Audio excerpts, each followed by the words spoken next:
고전역학은 제가 그냥 간단하게 말씀드리면 결정론적입니다. 결정론적이라는 얘기는 이제 라플라스 악마라는 친구는 아주 전지전능해갖고 모든 물체들의 초기 조건이나 이런 걸 다 알아요. 그러니까 아무리 뭐가 많아도 다 아는 그 친구의 그런 친구가 있다면은 얘네들의 그 모든 물체의 운명은 다 결정되어 있다는 얘기죠. 뉴턴의 법칙에 의하고. 또 분석적입니다.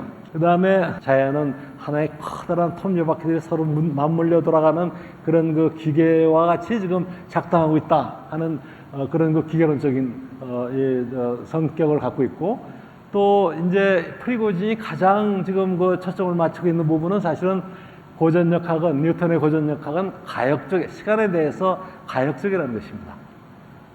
그래서 내가 현재를 알고 있으면 미래를 투영할 수 있고, 미래를 알고 있다면은 거꾸로 돌리면은 이게 현재와 과거로 돌아갈 수 있다 하는 이 가역적이라는 얘기고, 그 다음에 비인간적이다. 그러니까 신으로부터 해방이 되긴 했는데 그럼에도 불구하고 이게 기계처럼 돌아가는 자연 속에 인간이 들어갈 자리가 없어요. 그래서 이게 비인간적이다. 따라서 이 인문학과 자연과학으로 대변되는 두 문화 사이에 그 괴리가 생길 수밖에 없었다 하는 게 이제 고전역학의 특성이라고 할 수 있죠. 이제 고전동역학에는 몇 가지 불가능성이 있습니다. 근데 그 불가능성이 뭐하고 관계 있는 거 아니? 보편적인 상수하고 관계가 있어요. 보편적인 상수가 빛의 속도. 뉴턴의 역학 자체에는 빛의 속도라는 게 없거든요. 근데 특수상대성 이론이 도입되면서 이제 빛의 속도라는 상수가 도입되고, 어떤 관측자도 빛의 속도보다 더 빠르게 움직일 수 없다 하는 그 한계가 이제 나타납니다. 또 양자역학이 탄생하면서 플랑크 상수로 알려진 보편적인 상수가 등장을 합니다. 이 플랑크 상수는 측정의 정확성의 한계를 갖다가 나타내요. 그러니까 내가 운동량하고 이 위치를 갖다가 동시에 정확하게 측정할 수 없다. 얼마만큼 정확하게 측정할 수 없느냐 하는 그 한계를 이 플랑크 상수가 결정해 줍니다. 이게 이제 하이젠버그의 이 불확정성 원리하고 관계되는 건데, 하여튼 그런 그 한계성이 있습니다. 이거는 이제 그 뉴턴의 고전역학 자체가 이제 이렇게 변형이 되면서 나오는 한계점이고, 원래부터 뉴턴의 동력하고 관계없는 거시적인 현상을 설명하는 연력학에서 또 한계점들이 나타나는데, 연력학 제2법칙, 엔트로피의 증가가 한쪽 방향으로 일어난다는 얘기예요. 이게 평형 상태를 향한 쪽으로만 일어난다. 이게 거꾸로는 안 된다. 내가 잉크방울을 물에다가 떨어뜨리면 이것이 쫙 퍼져나가는 이 과정은 한쪽 방향으로 가지, 이것이 퍼져나갔던 잉크가 또르륵 말려갖고 다시 방울이 되는 이런 현상은 안 일어난다. 이게 이제 한계점이죠. 또 연력학 제3법칙에 보면은 절대영도, 이게 이제 섭씨로는 영하 273.15도인데 여기에는 도달할 수 없다. 이게 연력학 제3법칙입니다. 가고 싶은데 갈 수가 없어요.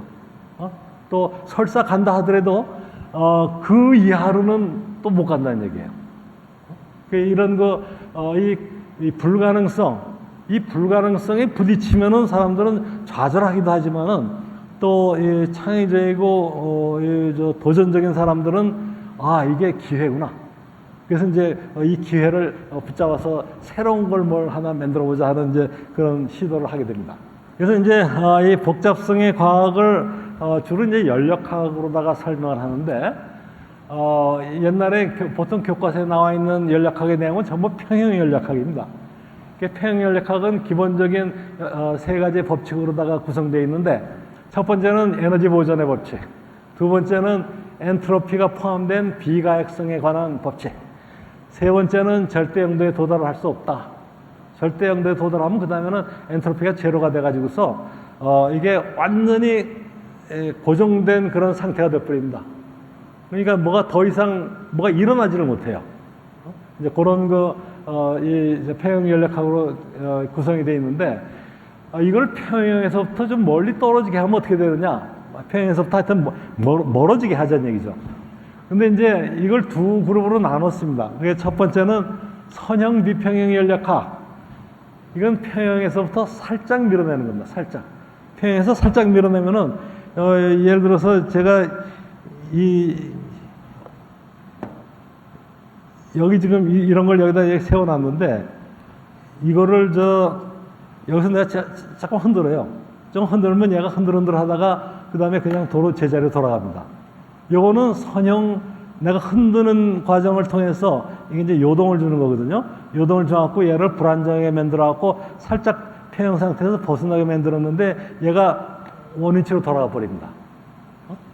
근데 이제 비선형 비평형 연력학으로 할 것 같으면은 이걸 내가 흔들었는데 이거 말고 더 뾰족한 이런 막대기를 세워놨다고 생각하세요. 그리고 내가 흔들면은 얘가 금방 쓰러지죠. 쓰러지는데 어디로 쓰러질지를 예측을 할 수가 없어요. 그러니까 이게 비선형 비평형 상태로 갈 것 같으면은 이게 쉽게 불안정해지고, 뭐 불안정은 선형 쪽에서도 해지지만은 그거는 평형 쪽으로 싹 가지는데, 얘는 이게 쉽게 불안정해지고 그 다음에 어디로 갈지를 모른다는 얘기입니다. 평형 상태로 가는 것이 아니고 완전히 새로운 상태로다가 가게 되는데, 그게 어디로 갈지 하는 거는 확률적으로 기회가 되지, 결정론적으로는 결정할 수 없다 하는 것이 이제 이 프리고진이 찾아내는 내용이에요.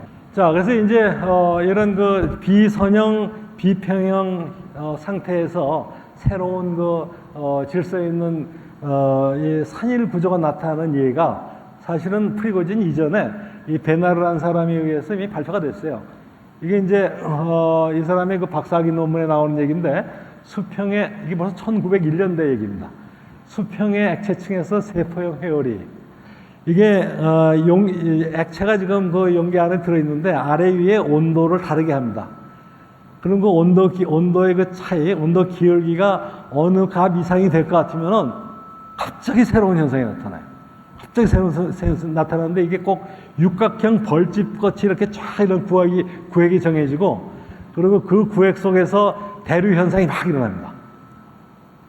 그러니까 멀쩡하게 가만히 있던 유체가 이 온도 기울기가 이게 변할 것 같으면은 어느 순간에 이게 육각형 벌집이 생기고 그 안에서 막 이렇게 대류 현상이 일어나는 아주 기가 막힌 질서, 좀 이상한 질서인데 그런 현상이 나타나는 거를 이 베나르가 발견을 했고, 이거를 베나르 셀이라고 합니다.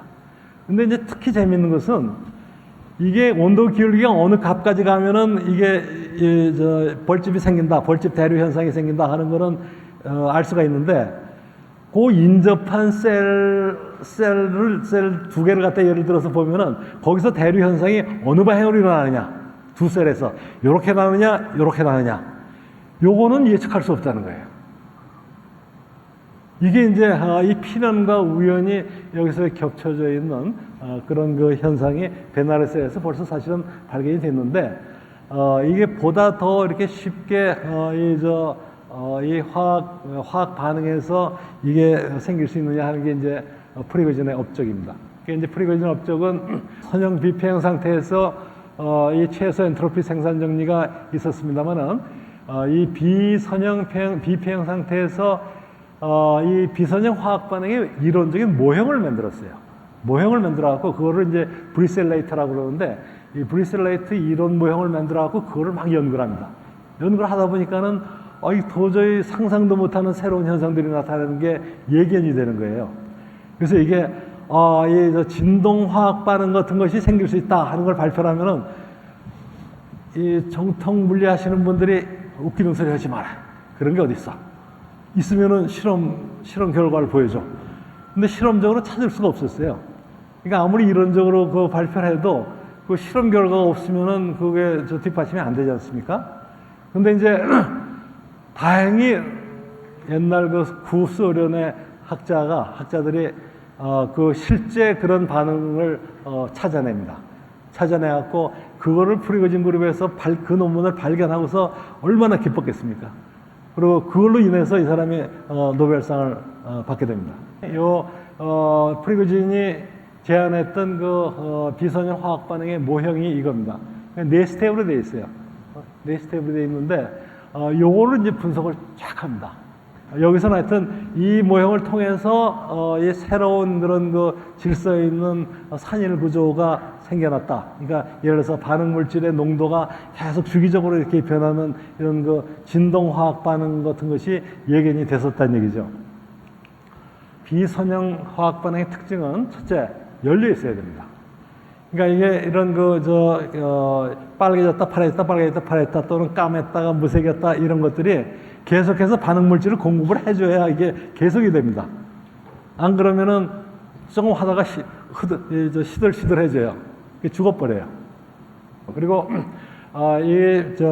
평형으로부터 물론 멀리 떨어져 있어야 되고, 그 다음에 자체 촉매작용으로 불리는 양의 대목임 구조라는 그 특수한 단계가 들어가야 돼요.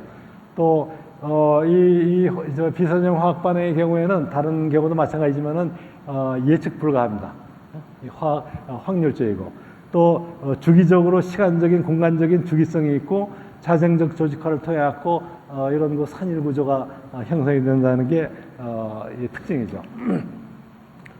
그래서 이제 질서 있는 구조인 그 산일 구조가 이제 얻어져요.